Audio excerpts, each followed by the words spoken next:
For decades, Daz Dillinger and Snoop Dogg stood side by side, cousins, collaborators, and pillars of the Deathrow saga.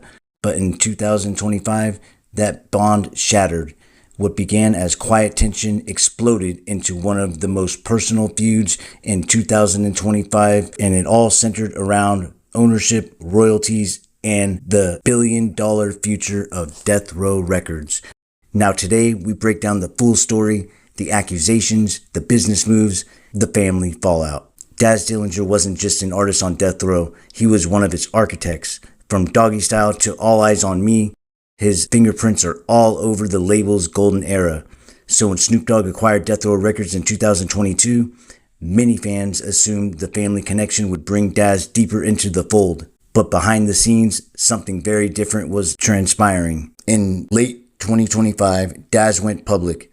On SiriusXM's Punchline Academy, he revealed that Snoop had kicked him off the revived Deathrow Records after he refused to sign over his publishing rights.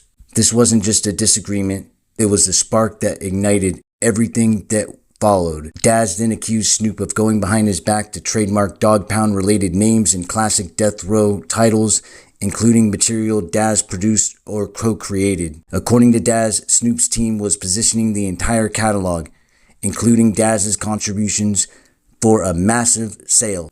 Multiple outlets reported Daz's claim that Snoop was preparing to sell the Deathrow catalog, potentially valued at $1 billion, and that the sale included music Daz says he never authorized. For Daz, this wasn't about money.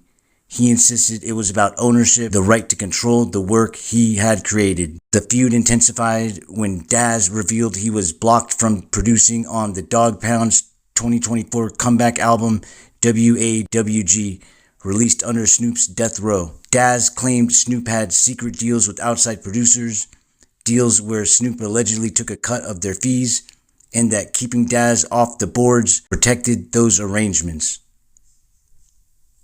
Snoop didn't stay silent. He responded sharply, accusing Daz of negativity and threatening to, quote, mess him up, not physically, but financially, quote, business-wise.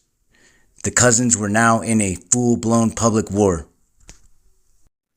Daz doubled down, calling Snoop a little bitch and accusing him of stealing royalties, cutting him out of production deals, and trying to erase his legacy.